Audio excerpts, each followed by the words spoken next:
ग्रामीण संमेलन हा साहित्य समृद्धीचा पाया. संजय वाघ. दिंडोरीतील ग्रामीण साहित्य संमेलनाच्या बोधचिन्हाचं अनावरण खेड्यापाड्यातील आणि शेती मातीतील अनुभवांचं विश्व समृद्ध झालंय. मराठी साहित्यात त्याची प्रतिबिंब उमटत आहेत. अशा अनेक लेखक आणि कवींना ग्रामीण साहित्य संमेलनाच्या रूपाने हक्काचं व्यासपीठ उपलब्ध होतोय. साहित्य चळवळीचा पाया त्यामुळे अधिक भक्कम होतोय असं प्रतिपादन साहित्य अकादमी पुरस्कार प्राप्त लेखक संजय वाघ यांनी दिंडोरी येथे केलंय.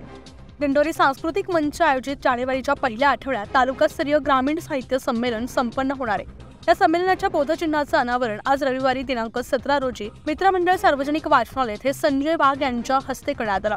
याप्रसंगी ते बोलत होते.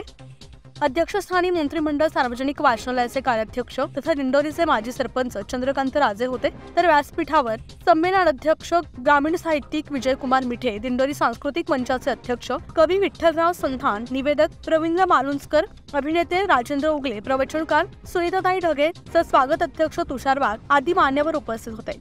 संजय वाघ यांनी साहित्य संमेलनाला शुभेच्छा देत उत्तरोत्तर संमेलनाची भरभराट होत राहील असं सांगितलं. कवी विजयकुमार मिठे यांचा संजय वाघ यांच्या हस्ते सत्कार करण्यात आला. त्यावेळी चंद्रकांत राजे, रवींद्र मालुंजकर, राजेंद्र उगले, विठ्ठल तात्या संधान, श्रीमती सुनीता ढगे यांनीही संमेलनाबद्दल आपले विचार मांडले. संमेलनाचे बोधचिन्ह तयार करणारे कलावंत सारंग घोलप यांचा विशेष सत्कार करण्यात आलाय.